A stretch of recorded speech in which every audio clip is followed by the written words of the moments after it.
What if a haunted castle did not conceal one secret, but changed its secret according to whoever was speaking? That is the strange power of Roger Corman's The Terror.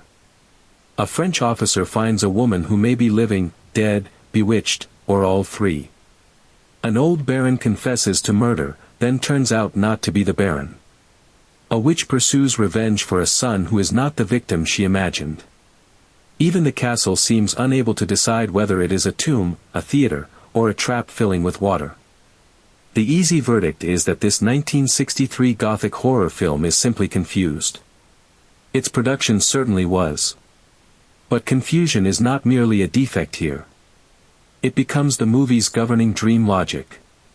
The castle's mystery keeps changing because nearly everyone weaponizes grief and identity. Each character turns a loss, a name, or a face into leverage over somebody else. And because the film itself was assembled by shifting hands from fragments shot months apart, its unstable making process becomes visible in the unstable world on screen. Full spoilers begin now. In 1806, André de Vallier, an officer in Napoleon's army, is separated from his regiment on the Baltic coast. Played by a remarkably young Jack Nicholson, André enters the film exhausted and disoriented. Then he sees Helene, played by Sandra Knight, a silent woman in white who appears among the rocks as though the landscape has imagined her. She walks into the sea. André follows, loses consciousness, and wakes in the cottage of Katrina, an old woman who insists there is no Helene. Already, information is a form of control. André has seen a face, Katrina denies the face, and Katrina's disturbed servant Gustave warns André through fragments and riddles. A hawk attacks Gustave before he can explain too much. The film does not establish a stable reality and then introduce the supernatural. It makes reality itself dependent on which character currently has André's attention. André tracks Helene to the castle of Baron von Lepp. The building is grand but depleted, long corridors, cavernous rooms, candles surrounded by darkness. It looks less inhabited than remembered. The unease is architectural before it is openly supernatural. The Baron, played with wounded gravity by Boris Karloff, claims never to have seen André's mysterious woman. Yet André notices a portrait of the Baron's wife, Ilse, dead for 20 years. She has Helene's face. That portrait is the movie's central weapon. To André, the face promises a woman he can rescue and perhaps possess. To the Baron, it is evidence of guilt. To Katrina, it is a mask through which revenge can operate. Helene barely gets to own it at all. Everyone else turns her appearance into a story about their desire. The Baron offers the first apparently complete explanation. 20 years earlier, he returned to find Ilse with another man. In jealous rage, he killed her, his servant Stefan killed her lover. For the past 2 years, Ilse's ghost has visited, urging him to take his own life so they can be reunited. Karloff does not play this as a villain enjoying confession. He plays a man almost relieved to accept the worst account of himself. Guilt gives his life a structure, and the ghost uses that structure against him. This is grief weaponized from both directions. The apparition converts the Baron's longing into a command. The Baron converts Ilse's memory into lifelong self-punishment. He is not only haunted by a dead woman, he is protected from uncertainty by a familiar narrative: I sinned, therefore I must suffer. The punishment is dreadful, but certainty can be comforting. André interrupts the Baron's attempt to join the ghost. With Stefan, he discovers that Helene is being controlled by Katrina. The witch's motive seems to settle everything. She believes the Baron murdered her son Eric, Ilse's lover, and she wants to condemn the Baron's soul, not merely end his life. Her revenge requires performance. A living woman must wear a dead woman's identity, and an aristocrat's remorse must be manipulated until he freely completes Katrina's sentence. Then Stefan changes the mystery again. The man in the castle is not Baron von Lepp. He is Eric.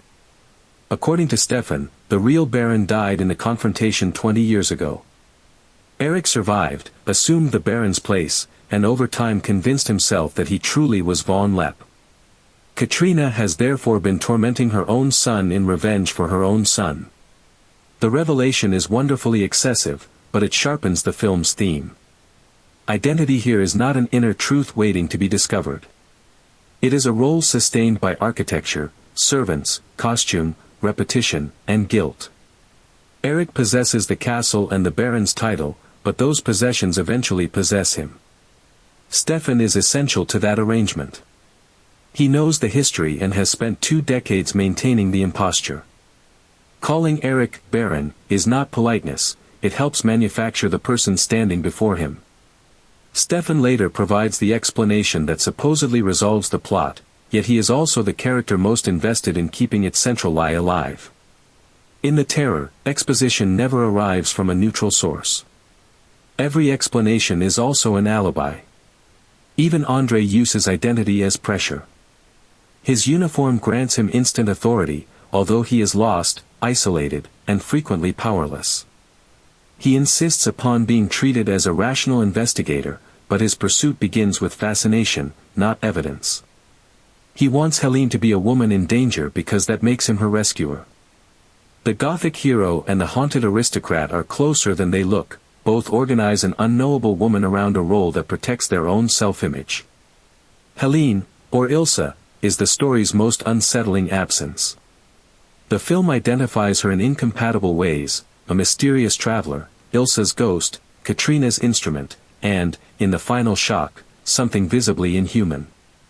Rather than becoming a rounded conspirator, she remains a contested image. That limitation can feel like thin characterization, but it also reveals the cruelty of the plot.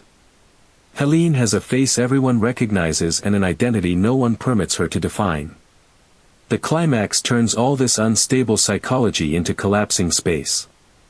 Eric goes to the crypt, intending to flood it as the ghost closes in. Stefan struggles against Ilsa's vengeful form. Andre races through the castle while water surges into the burial chamber and stone gives way. Katrina tries to stop the catastrophe after learning the truth, but her bargain prevents her from crossing consecrated ground. Lightning strikes, and she dies outside the rescue she began too late. Water is the perfect ending for this castle. Fire would destroy the evidence, water dissolves boundaries. Crypt and corridor, living and dead, true Baron and false Baron all become part of the same inundation. Eric, Stefan, and the Revenant are swallowed by the machinery of a past they tried to manage. Andre escapes with Helene, apparently preserving the one simple identity he needs, survivor saving survivor. Then the film denies even that. Outside the ruins, Andre kisses Helene.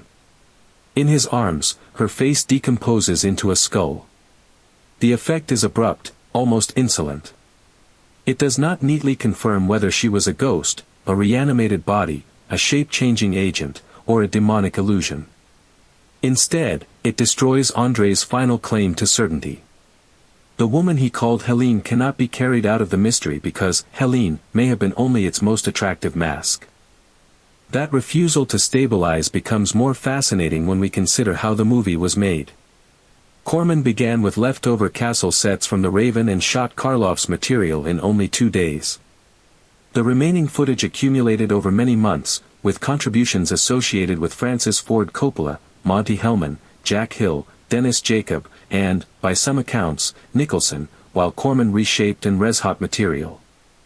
The story was repeatedly revised to connect images that had not all been created for the same settled narrative. The visual design helps those fragments rhyme even when the logic does not. Helene's pale costume turns her into a moving blank against black rocks and corridors, the Baron's formal clothing makes him look embalmed inside his stolen station.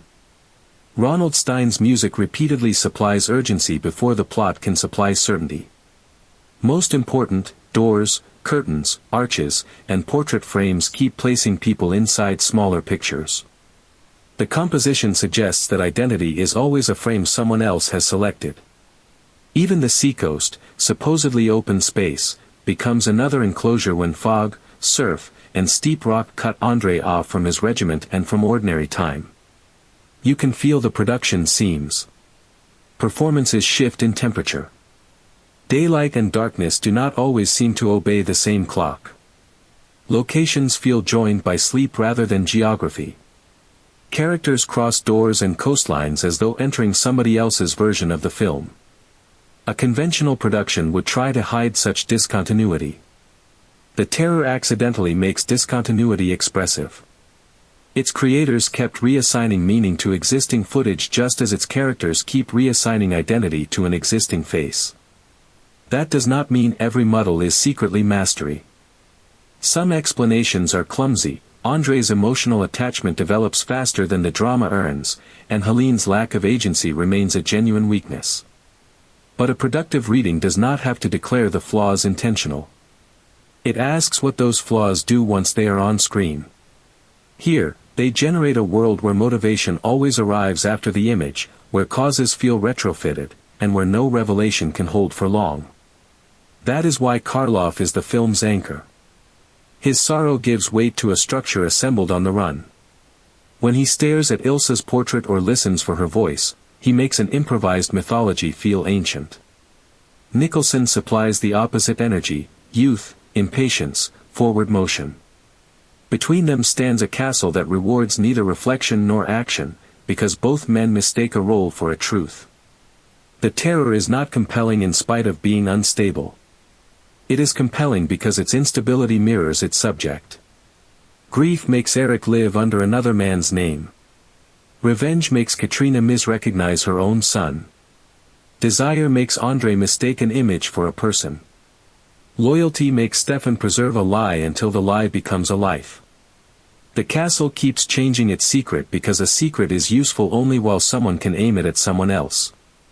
So here is the debate: when Helene becomes a skeleton in Andre's arms, is the film revealing that she was always Ilsa's supernatural corpse, or refusing a final answer because Andre's, Helene, was just the last identity imposed on her? Times are keyed to the approximately 81-minute feature. Public domain transfers may drift by 1 to 2 minutes. 1:01, Andre wanders the dark coastline beneath the opening titles. 2:05, Helene's face appears in an uncanny, almost disembodied close-up. 3:09, Helene enters the surf as Andre follows her into danger. 4:014, Katrina tends the disoriented officer inside her cottage. 5:020, Andre first approaches the castle's imposing stone entrance. 6:024, the Baron receives Andre in the cavernous great room. 7:029, Andre confronts the portrait bearing Ilsa's name and Helene's face. 8:038, Andre searches the windswept cliffs and wooded grounds. 9:045, the hawk circles overhead, extending Katrina's reach into the sky. 10:049, Helene and Andre meet in shadow, intimacy framed as uncertainty. 11:057, Stefan delivers the identity reversal: the Baron is Eric. 12:110, water floods the crypt as the castle's buried history erupts. 13:119, Helene decays into a skull in Andre's embrace. A contemporary Los Angeles Times notice praised the photography and settings while describing the plot as slow and stately, with an Edgar Allan Poe flavor. That mixed response remains useful. The film's atmosphere was apparent even to a critic unconvinced by its narrative momentum. Modern viewers may find that the very gap between visual conviction and story instability is the movie's most distinctive achievement.